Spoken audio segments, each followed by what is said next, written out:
ముఖ్యమంత్రి చంద్రబాబు 7వ రోజు కూడా ఎన్టీఆర్ జిల్లా కలెక్టర్ కార్యాలయంలోనే ఉండనున్నారు. గత 6 రోజుల నుండి అక్కడే బస చేసి సమీక్షలు చేశారు. వరద బాధితులకు అవసరమైన సహాయక చర్యలను స్వయంగా పర్యవేక్షిస్తున్నారు. ఇటు అధికారులతో సమీక్షలు చేస్తూ వారికి ఆహారం, నీరు వంటివి పంపిణీలో ఏమాత్రం జాప్యం జరగకుండా చూసుకుంటున్నారు. ఇక కేంద్రానికి నివేదిక, మరోవైపు కేంద్ర ప్రభుత్వంతోనూ చర్చలు జరుపుతున్నారు. నేడు కేంద్ర ప్రభుత్వానికి వరద నష్టంపై నివేదికను రాష్ట్ర ప్రభుత్వం పంపనుంది. అయితే ఈ రోజు వినాయక చవితి కావున కలెక్టరేట్లో వినాయకుడు పెట్టడానికి అధికారులు ఏర్పాట్లు చేస్తున్నారు.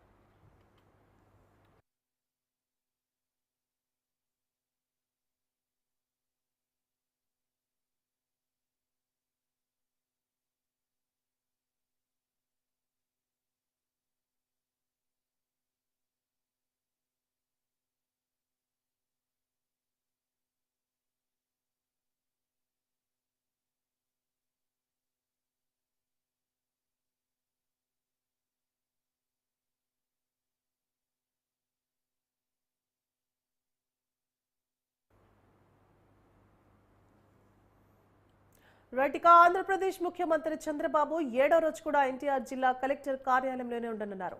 గత 6 రోజుల నుండి అక్కడే బస చేసి సమీక్షలు చేశారు. వరద బాధితులకు అవసరమైన సహాయక చర్యలను స్వయంగా పర్యవేక్షిస్తున్నారు. ఇదే అంశానికి సంబంధించి మరింత సమాచారాన్ని మా ప్రతినిధి ప్రసన్న అందిస్తారు. ప్రసన్న,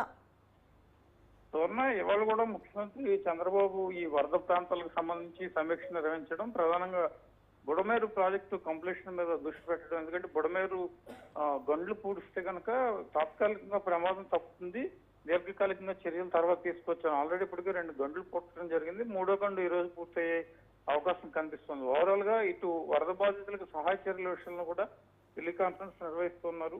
ఇవాళ డ్రై ఫుడ్ పంపిణీ ఈ రోజు కూడా కొనసాగుతుంది. ఎందుకంటే వండిన ఆహారం ఇవ్వటం వల్ల అది పాడైపోయి చాలా మంది తీసుకోలేని పరిస్థితి కనిపిస్తుంది. అలా కాకుండా డ్రై ఫుడ్ అంటే బియ్యం కానీ, లేకపోతే ఉల్లిపాయలు, కూరగాయలు, ఫ్రూట్స్, బిస్కెట్లు ఇవ్వటం వల్ల వాళ్ళకి 4-5 రోజులు నిల్వ ఉంచుకునే అవకాశం ఉంటుంది. కాబట్టి డ్రై ఫుడ్ పంపిణీ మీద ప్రభుత్వం ప్రధానంగా దృష్టి పెట్టింది. వరద బాధిత ప్రాంతాల్లో ఏరియల్ సర్వే నిర్వహించారు. కొంతవరకు నీళ్లు క్లియర్ అయ్యాయి, కానీ సింగనగర్ లో మళ్ళీ నిన్న సాయంత్రం నీళ్లు ఒక 2 అడుగులు ఎక్కువగా వచ్చినట్టు తెలుస్తుంది. ఎందుకంటే బుడమేరు వాగు 3వ గంట ఇంకా పూడ్చలేదు కాబట్టి అక్కడ నుండి నీళ్లు వచ్చాయి. అయితే ప్రమాదకర పరిస్థితి ఏమీ లేదు. ఇవాళ ఉదయం 10 గంటలకి పూజా కార్యక్రమం ఉంది. వినాయక చవితి పూజలో చంద్రబాబు పాల్గొంటారు. తర్వాత అధికారులతో సమీక్ష చేసి అవసరమైతే ఇంకోసారి ఏరియల్ సర్వే కూడా చేసే అవకాశం కనిపిస్తుంది. ఓవరాల్ గా ఇదంతా ఒక 3-4 రోజుల్లో కొంచెం ప్రభావం తీవ్రత తగ్గితే 3-4 రోజుల్లో క్లియర్ అయ్యే అవకాశం ఉంది. లేకపోతే ఇంకొక అదనంగా ఒక 2-3 రోజులు తీసుకునే అవకాశం ఉంది. ఈ వచ్చే వారం సహాయ చర్యలు, ఆహార పంపిణీ, శానిటేషన్, మెడికల్ క్యాంప్స్, ఎందుకంటే అంటువ్యాధులు ఎక్కువగా వచ్చే అవకాశం ఉంది కాబట్టి దాని మీద ప్రధానంగా దృష్టి పెట్టాల్సిన పరిస్థితి కనిపిస్తోంది. సువర్ణ, ప్రసన్న, అయితే ప్రాథమిక అవసరాలైన విద్యుత్ ఉత్పత్తి, అలాగే తాగునీరు, ఇలాంటి అన్ని పునరుద్ధరించడం జరిగిందా? ఒకవేళ మళ్ళీ వర్షాలు వస్తే ఎలాంటి సహాయక సహకారాలు అందించే అవకాశాలు ఉంటాయి? అంటే యాక్చువల్ గా విద్యుత్ ఉత్పత్తి సగం చోట్ల ఇంచుమించు 50-60% అయిపోయింది. మిగిలిన చోట కూడా ఇవ్వడానికి అవకాశం ఉంది. కానీ అక్కడ నీళ్లు ఉండడం వల్ల ఏంటంటే షార్ట్ సర్క్యూట్ అవుతుందని ఒక ఉద్దేశంతో ప్రధానంగా నీళ్లు కరెంట్ ఇవ్వట్లేదు. ఎందుకంటే నీళ్లు పూర్తిగా లాగినప్పుడు కరెంట్ ఇవ్వడం వల్ల ఉపయోగం ఉంటుంది, లేకపోతే అనవసరంగా వైర్లు కింద పడటం, షార్ట్ సర్క్యూట్ అవ్వడం ప్రమాదం ఉందని రెండు శానిటేషన్ మీద ప్రధానంగా దృష్టి పెట్టారు. శానిటేషన్ మీద ప్రధానంగా దృష్టి పెట్టకపోతే కనుక ఇందాక మనం చెప్పుకున్నట్టు వ్యాధులు వచ్చే అవకాశం ఉంటుంది. 3, ఈ వెహికల్స్ చాలా వరకు పాడైపోయాయి. 60-70% వెహికల్స్, 2 వీలర్స్ కానీ, కార్లు కానీ ఇవన్నీ బాగా డ్యామేజ్ అయిన పరిస్థితి. దీంతో పాటు గ్యాస్ స్టవ్లు, నిత్యావసర వస్తువులు, మిక్సీలు, ఫ్రిడ్జ్లు ఇవన్నీ కూడా పాడైపోయిన పరిస్థితి ఉంది. కాబట్టి మెకానికల్ ఒక బల్క్ గా తీసుకొచ్చి స్కిల్డ్ లేబర్ ఎవరైతే ఉన్నారో వాళ్ళని తీసుకొచ్చి వాళ్ళ చేత అవసరమైతే గవర్నమెంట్ వాళ్ళకి పేమెంట్ చేసి ఈ టెంపరీగా ఎక్కడైనా అరేంజ్ చేసి వీళ్ళందరూ బాగు చేయించడానికి స్కూటర్లు కానీ, కార్లు కానీ, లేకపోతే ఫ్రిడ్జ్లు దాకా మనం చెప్పుకున్నట్టు ఫ్రిడ్జ్లు, మిక్సీలు ఇవన్నీ చేయించడానికి యుద్ధ ప్రాతిపదికగా చర్యలు తీసుకుంటుంది. ఇవాళ రేపు దాని మీద ఎక్కువ కాన్సన్ట్రేషన్ పెట్టే అవకాశం ఉంది. బహుశా రేపు ఎల్లుండిలో పూర్తి స్థాయి విద్యుత్ సరఫరా కూడా జరిగే అవకాశాలు అయితే కనిపిస్తున్నాయి. పూర్ణ, ప్రసన్న, అయితే ఈ రోజు అంటే వరదలకి సంబంధించి పూర్తి నివేదికను కేంద్రానికి పంపనున్నట్లుగా తెలుస్తోంది. దానికి సంబంధించిన అప్డేట్స్ ఏంటి?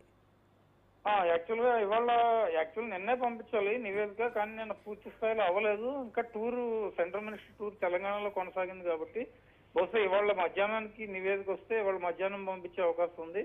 ఒక అంచనా వరద నష్టం వల్ల పంటలు ఎంత దెబ్బతిన్నాయి, ఆస్తి నష్టం ఎంత ఉంది, ప్రాణ నష్టం ఎంత ఉంది. ఇందాక మనం అనుకున్నట్టు ఈ వస్తువులు, నిత్యావసర వస్తువులు కావచ్చు, వాళ్ళకి సంబంధించిన ఎలక్ట్రికల్ గూడ్స్ కావచ్చు, కార్లు, మొత్తం ఓవరాల్ గా నష్టం ఎంత అనేది ఒక అంచనా వేసి కేంద్రానికి పంపిస్తారు. కేంద్రం నుంచి కూడా మన రాష్ట్రం తక్షణ రిలీఫ్ తక్షణ సాయం ఏదైనా ఆశిస్తుంది. మన కేంద్ర మంత్రి వ్యవసాయ శాఖ మంత్రి శివరాజ్ సింగ్ చౌహాన్ పర్యటనలో కూడా తక్షణ అవసరం ఉందని గుర్తించడం కూడా జరిగింది. ఎన్డీఏ ప్రభుత్వం ఉంది కాబట్టి తప్పనిసరిగా ఆంధ్రప్రదేశ్ మేలు జరుగుతుందని సూచనలు ఇచ్చారు. ఆంధ్రప్రదేశ్ ప్రభుత్వం పంపే నివేదిక ఆధారంగా ఎంత నష్టం జరిగింది, ఏంటి, వరద సహాయం ఎంత చేయాలి అనేది కేంద్రం ఆలోచించుకుని బహుశా ఈ వారంలోనే అంటే ఎల్లుండి నుంచి ఒక ప్రకటన చేసే అవకాశం అయితే మనకి కనిపిస్తుంది. Suvarna. Right, thank you Prasanna.